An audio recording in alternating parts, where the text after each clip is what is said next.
I worked across the aisle as a senator for 8 years. I worked with Republicans as Secretary of State.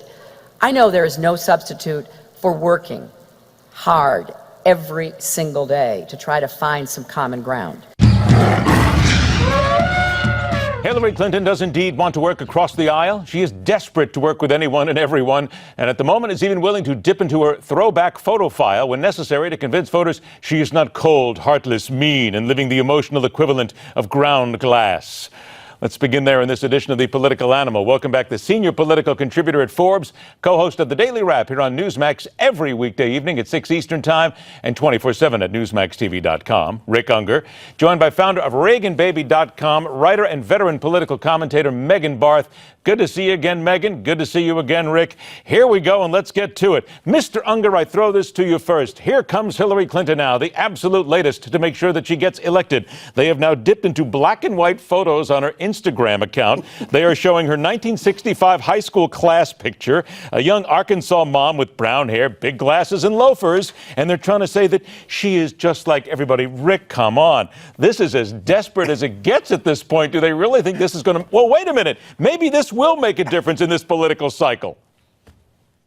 I honestly don't know what they're thinking. I've been trying to measure this both ways. On the one hand, you have a candidate who gets criticized for being maybe a little too old to run for office. So if that's the case, the last thing you really want to do is show pictures from forever ago when you were young.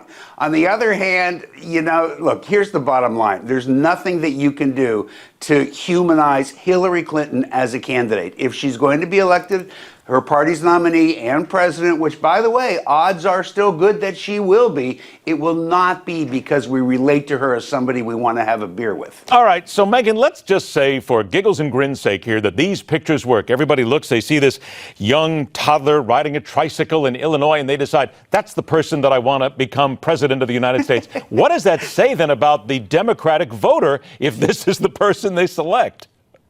Well, if you have to look back at the past, you're not too excited about the present, and you really don't have that much of a future, I guess, especially when you have a candidate like Hillary, whose voting base, 6 out of 10 people believe she's a liar.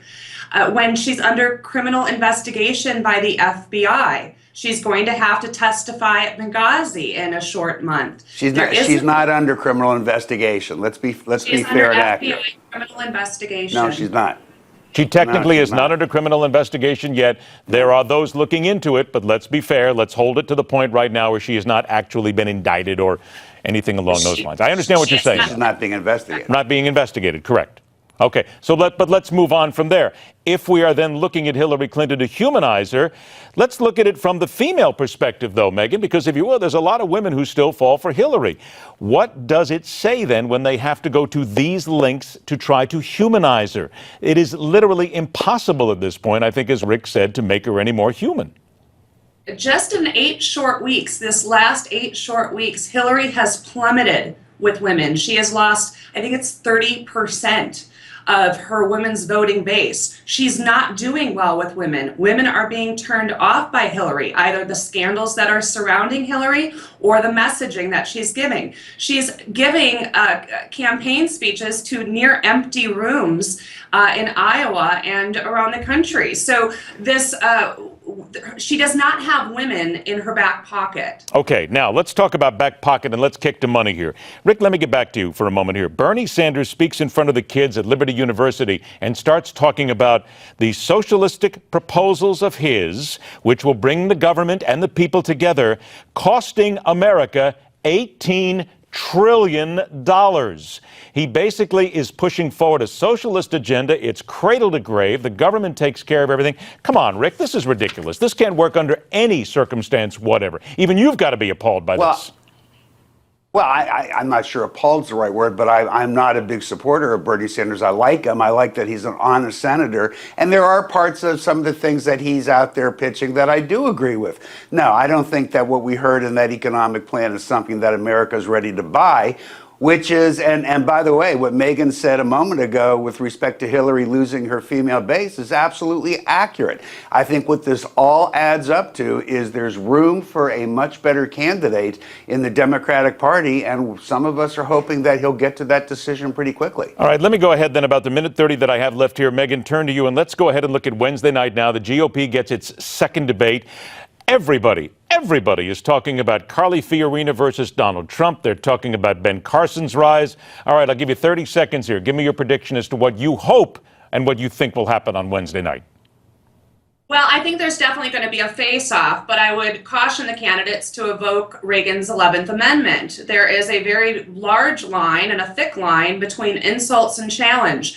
Donald Trump, because he is the front runner, is going to be challenged, and he is outspoken. So he needs to be challenged on his policy positions, he needs to be challenged on his evolving conservatism, and he needs to be challenged on just basic positions on what he has promised the American people. I hope it does not become a mudslinging match. That is not why 30 million, a record-breaking 30 million people or so, are scheduled or ready to tune in tomorrow night. So I hope the candidates stick to the issues, exchange some barbs, but keep it clean. There you go. Quick 30 seconds to you, Rick. What do you expect? Well, I think the ship has sailed already on that whole Reagan 11th Commandment thing. I think that Mr. Trump very much hopes it will remain a mudslinging contest because that's where he excels. The thing to watch for is I think we can all expect Carly Fiorina to turn in a good performance. Watch for some of the people. Watch Ben Carson, watch Jeb Bush, and watch Scott Walker, because this is Scott Walker's last chance to try and strike back and get back in the game. Those are the three I'd keep a solid eye on tomorrow and see if they can hit the substance. Rick Ungar and Megan Barth, thanks so much for joining us. We'll talk to you again both soon. Now, don't forget to watch as well, right after the debate on CNN, come right back here to Newsmax, our special debate, the GOP debate special. You can be a debate judge. Go to newsmax.com/judge. Make sure you join us for all the analysis. Stick with us. The fastest 60 minutes in news continues.